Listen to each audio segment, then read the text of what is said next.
Olá, estamos iniciando pelo canal Suprem, braço de comunicação da União Planetária, mais uma entrevista do movimento 2022-2030, o Brasil e o mundo que queremos.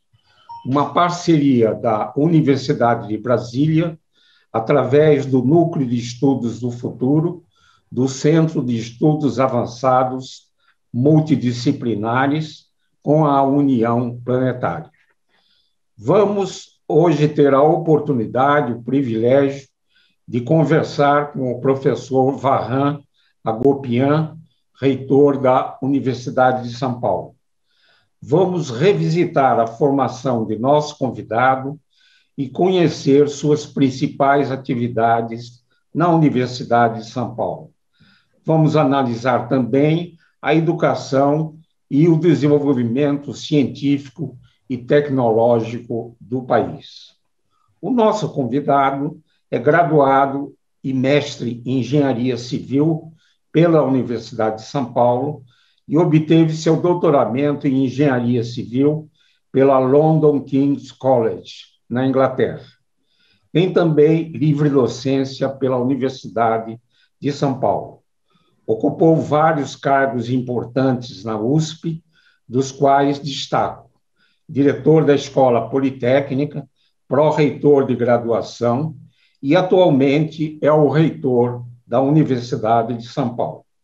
Foi diretor-presidente e conselheiro do Instituto de Pesquisas Tecnológicas, presidente do Conselho Superior do IPEM, que é o Instituto de Pesquisas Energéticas e Nucleares, e membro do Conselho Superior da Fundação de Amparo à Pesquisa do Estado de São Paulo, FAPESP, e representante da área de engenharia na CAPES.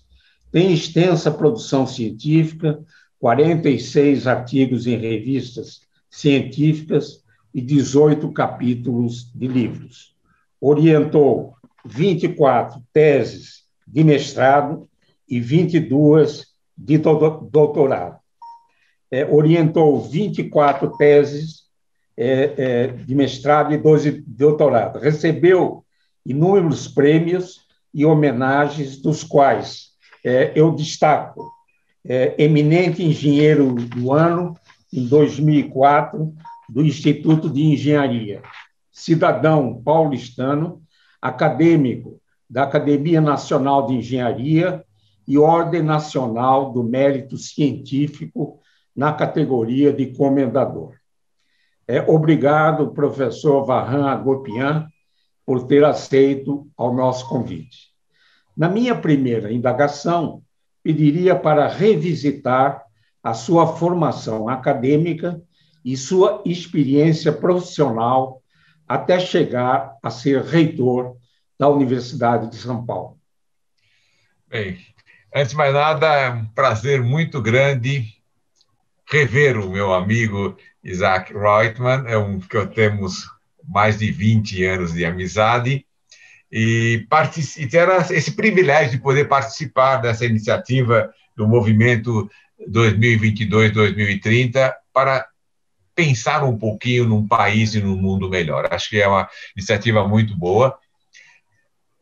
Falando um pouquinho da minha formação, Isaac, no começo da minha carreira acadêmica, eu era realmente tempo parcial na universidade, inclusive quando eu fiz o doutorado no exterior, eu era tempo parcial na universidade, tentava conciliar a atividade profissional com a atividade de pesquisa e ensino na universidade. Naquela época, inclusive, haviam poucos docentes com titulação, então eu tinha também uma sobrecarga muito grande na pós-graduação. Teve épocas, você viu o número de orientandos que eu tive, teve épocas que eu tinha 10 orientandos simultaneamente. Mas, em 1990, 91, eu resolvi me tornar tempo integral. A universidade já tinha passado uma grande reforma, então a universidade estava muito mais moderna, seguindo as linhas das universidades europeias e norte-americanas, eu estava me sentindo mais confortável numa universidade com esse perfil. E entrei como professor, imediatamente já estava quase pronto a minha livre docência, e rapidamente tornei professor titular, só que depois começaram a me solicitar na atividade administrativa. Então, na verdade, eu comecei chefe de departamento, vice-diretor da Escola Politécnica, diretor da Escola Politécnica, aí fui pró-reitor de pós-graduação, depois fui vice-reitor e agora reitor. Então, eu acabei entrando no tempo integral e depois de 8 anos, já comecei a me desviar em atividades administrativas acadêmicas. Isso, para mim, é uma vantagem interessante, porque eu conheço a parte científica e conheço a parte administrativa, porque, inclusive, tive alguns cargos fora da universidade, e também conheço a parte de produção. Então, eu sei que os materiais de construção do laboratório que eu trabalho, nós desenvolvemos, como eles vão ser aplicados no canteiro de obra. Certo. Professor Varran, poderia analisar o panorama na área de engenharias e destacar a importância dessas áreas no desenvolvimento social e econômico do país? Sim, meu amigo Reutemann. Nós temos, no Brasil, um problema, nas últimas décadas, um problema muito sério. Nós estamos reduzindo a capacidade de produção industrial do nosso país, substituindo por uma produção de commodities. O Brasil hoje é um grande país de produtora de commodities. Commodities com grande tecnologia incorporada. Eu não estou menosprezando. O que nós desenvolvemos no agronegócio no Brasil é fantástico. Nós temos o conhecimento que nós incorporamos no agronegócio nos últimos 30 anos, é sensível, é muito reconhecido, e internacionalmente reconhecido, porque a Exalc é considerada uma das 5 mais importantes escolas de agronomia do mundo. Top 5, está no top 5. Mas a parte de engenharia, nós diminuímos, porque na hora que nós não temos mais indústria, na hora que nós temos uma produção diminuída, a atividade do engenheiro diminui. Porque a atividade do engenheiro, você demanda muita engenharia quando você faz desenvolvimento de conhecimento, quando você vai inovar, fazer inovações. E isso, no país, estamos sofrendo bastante. Não sou pessimista, mas eu acho que é difícil, nós não estamos conseguindo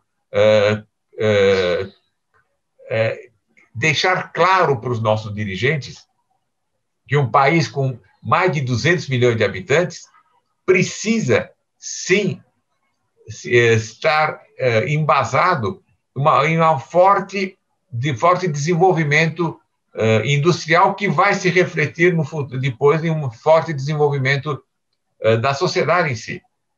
A economia se desenvolve quando você produz num país de 220 milhões de habitantes.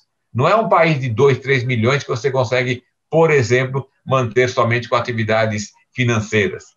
Há necessidade de produção, há necessidade de investimento nisso. E uma coisa importante também, aí é para os nossos empresários, é que nós temos que desenvolver o conhecimento, tanto científico como tecnológico, localmente. Não existe essa de comprar tecnologia. Comprar tecnologia, nós recebemos a versão N-1. Nunca a versão final, nunca a versão mais recente. O que os chineses fizeram, eles compraram as tecnologias e desenvolver a partir... Você não vão começar do zero. Você compra uma tecnologia e, a partir daí, você desenvolve adequando à sua realidade. Eu vou citar, por exemplo, a minha área de materiais de construção. Então, nós estamos há 15 anos trabalhando, há quase 20 anos trabalhando com um grupo de empresas brasileiras em que, de fato, no início, compraram a tecnologia. Mas quando você compra a tecnologia, os insumos já estão definidos, você está preso aos insumos, que nem sempre são baratos no nosso país. Na hora que nós desenvolvemos, a partir dessa tecnologia, desenvolvemos uma tecnologia local, você acaba incorporando insumos nacionais muito mais baratos. Então, essas empresas hoje são altamente competitivas porque elas têm tecnologia de ponta adequada ao Brasil. Bem, meu amigo, nós acho que temos que convencer os nossos dirigentes da importância que existe nisso. Nós temos um país grande que não pode se basear somente sendo um fornecedor de commodities. Nós regredimos, nós hoje exportamos hematita, deixamos de exportar ferro gusa ou aço. Nós regredimos também, nós estamos voltando a ser realmente apenas um país vamos dizer, deixando de ser competitivo no mundo global. Perfeitamente, professor Varran. É uma escolha de ser um país que tenha certa soberania, autossuficiência, de que é um país periférico, né?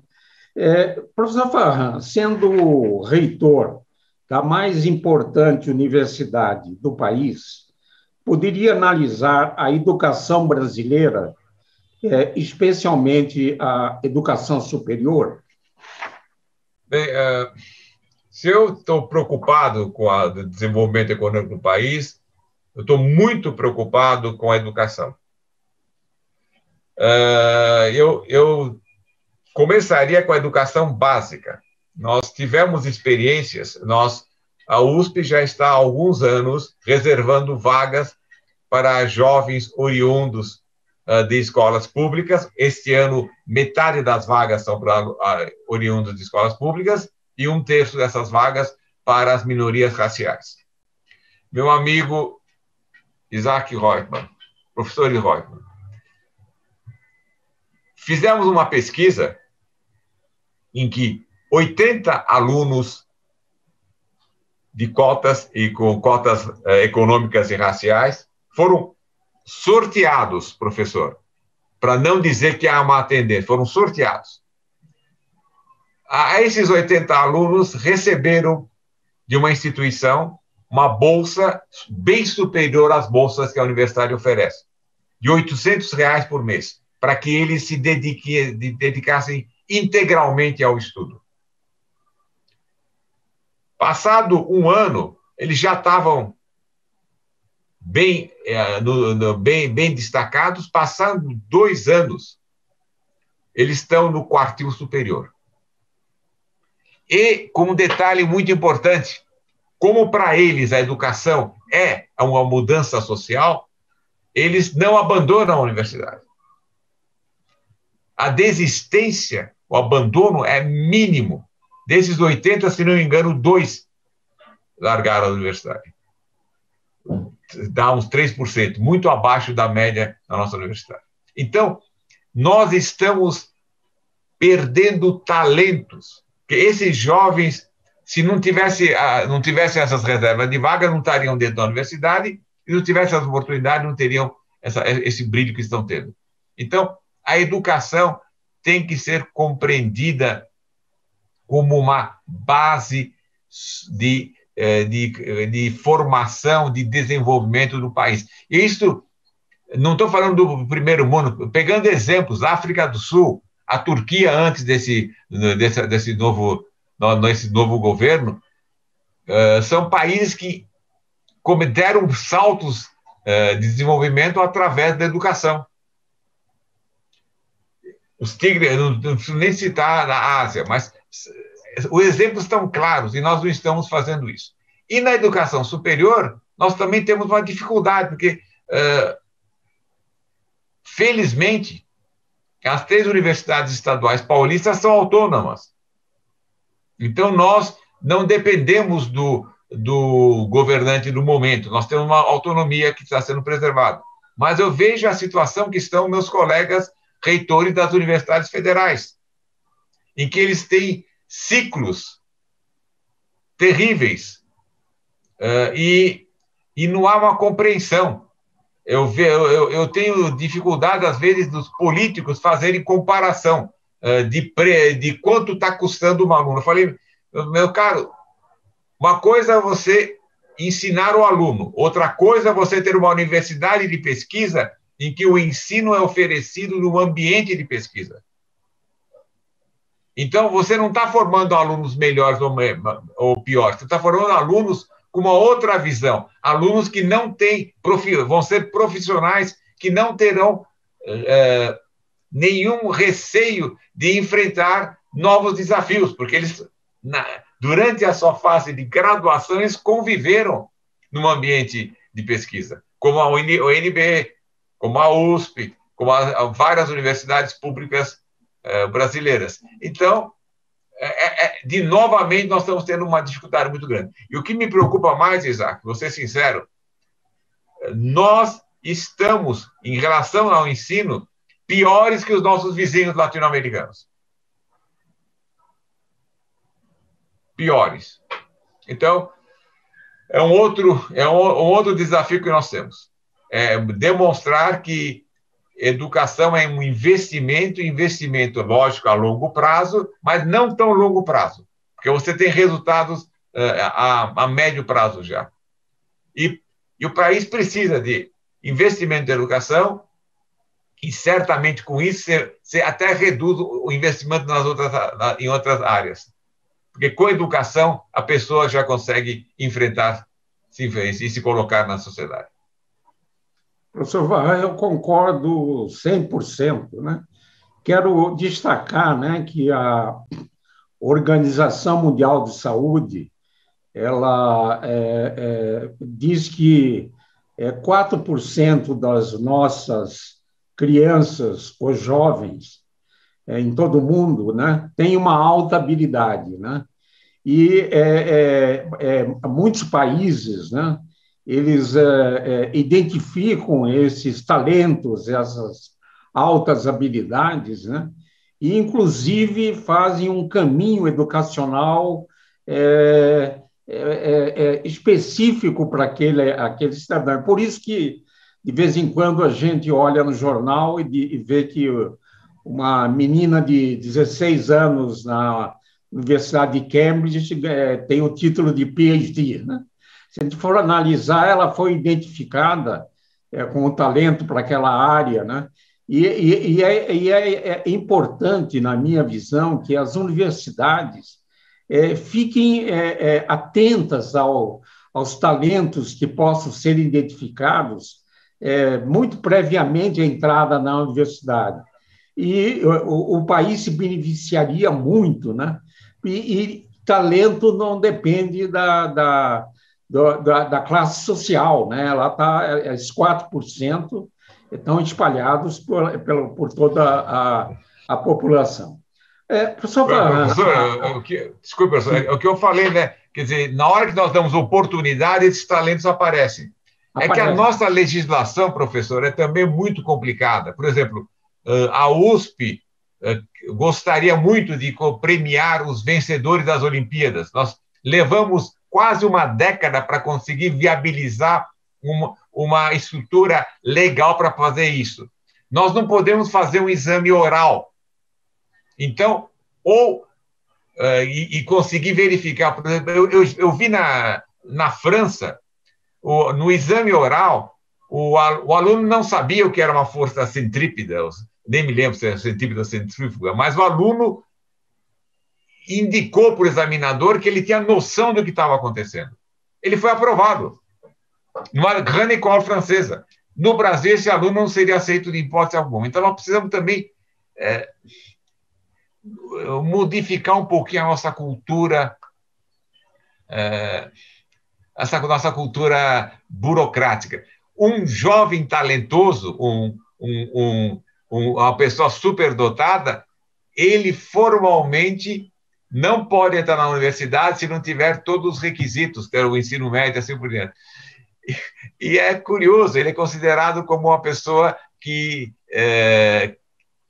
vamos dizer, que precisa de apoio para poder. E ele é ele normalmente é uma pessoa fora do normal, né? Mas é curioso, nós temos essa dificuldade. Desculpe. Não, tem uma exceção, professor Varran, que é o Instituto de Matemática Pura e Aplicada, lá no Rio de Janeiro. Ele tem já a experiência, a tradição de identificar talentos no ensino médio e admitir o egresso do ensino médio para o doutorado direto. Quer dizer, eles têm vários exemplos e isso poderia ser extensivo a todo sistema público de ensino superior, né? Professor Varran, a USP foi fundada em 1934 e sempre teve um papel destacado nas pesquisas em diferentes áreas de conhecimento e no sistema de pós-graduação brasileiro. Poderia analisar o desenvolvimento científico brasileiro e destacar as prioridades nas políticas atuais e das próximas décadas? Pergunta complexa, professor. Isso daria um debate de algumas horas. Bem, a USP foi criada em 1934 e os nossos fundadores já estavam com uma visão muito, muito boa. Porque, na época, tínhamos 6 instituições de ensino superior no estado de São Paulo. Mas aí eles resolveram criar um 7º, que na época denominado Faculdade de Filosofia, Ciências e Letras, em que eles trouxeram um número grande de cientistas, principalmente da Europa, 34 antes da guerra, portanto, era uma hora muito propícia de atrair jovens talentosos para o Brasil.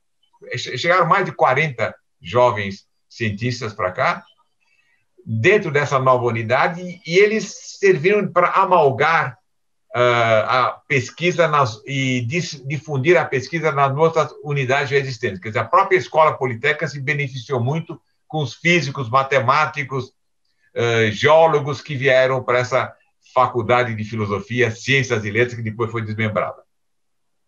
Então, nós começamos, de fato, como uma universidade de pesquisa. Está na nossa gênese. Mas eu diria que tem alguns marcos importantes. Um dos marcos, professor, é a formalização da pós-graduação no Brasil.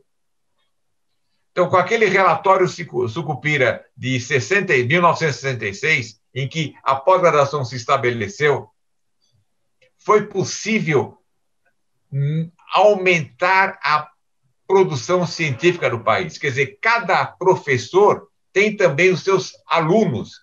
Então, criou massa crítica. E, vamos ser sinceros, professor Reutemann, quem faz a gente, numa segunda-feira de carnaval, ir para o laboratório? É o aluno que nos instiga, fala, olha, professor, tal ensaio não deu certo, então você vai lá testar com o aluno. Professor, preciso entregar esse artigo para uma revista, dá para o senhor dar uma revisada? Então, os alunos nos empolgam, nos entusiasmam para continuarmos no nosso vigor.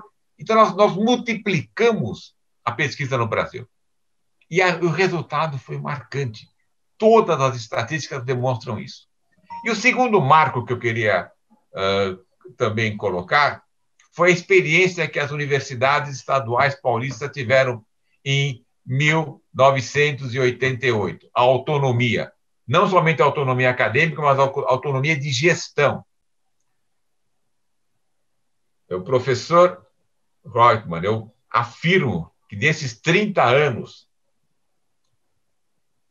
nós aumentamos significativamente a produção acadêmica e melhoramos a qualidade. As 3 universidades fizeram isso.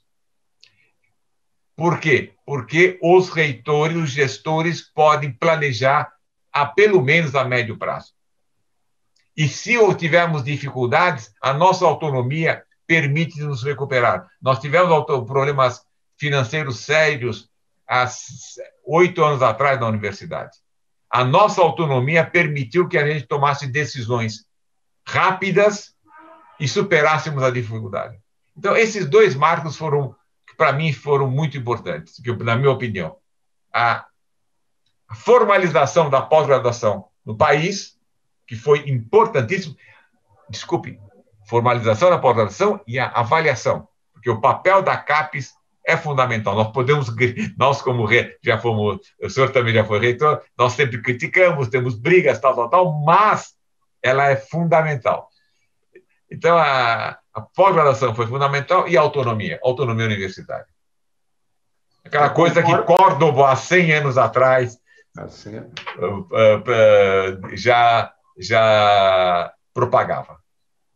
Eu concordo plenamente e acho que o grande desafio atual no sistema federal de ensino superior, né, é essa conquista da autonomia que as universidades estaduais paulistas conquistaram, né? Tem realmente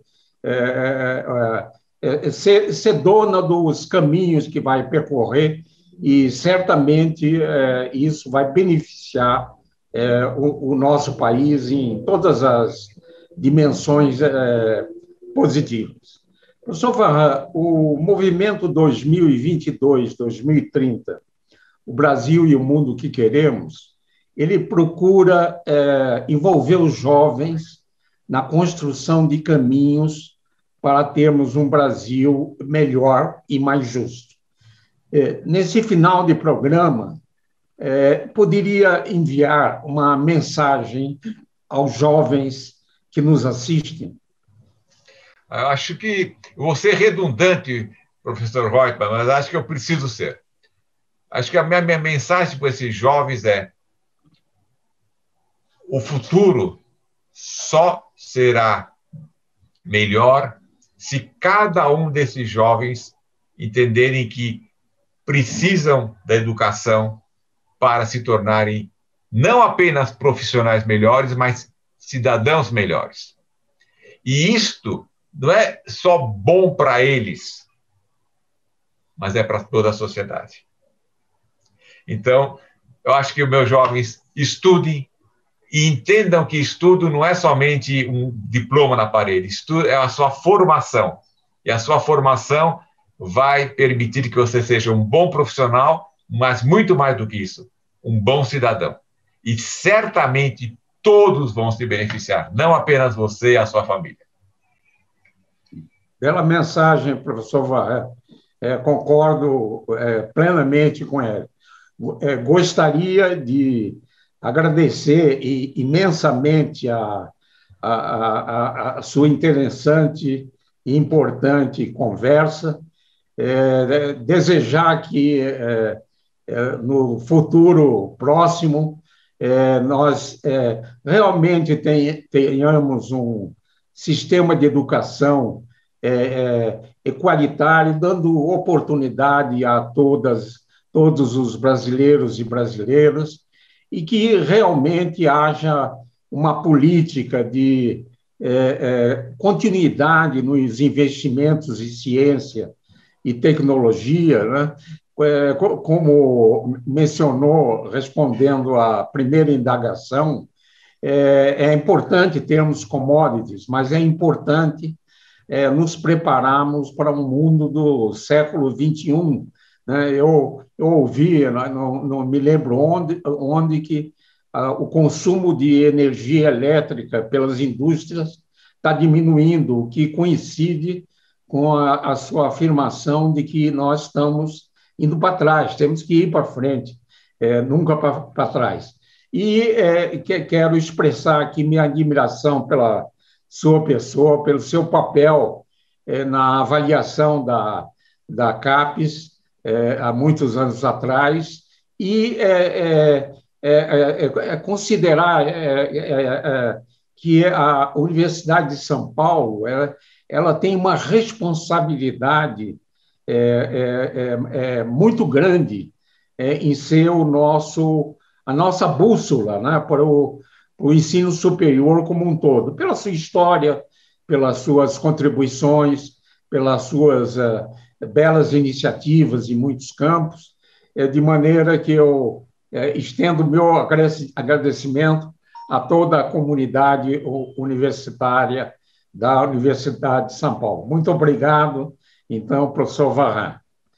Esse e outros programas do Movimento 2022-2030, o Brasil e o Mundo que Queremos, podem ser acessados no canal YouTube do canal Supre. Eu gostaria de agradecer a atenção de todos que estiveram conosco e voltaremos a nos encontrar em uma próxima oportunidade. Até lá!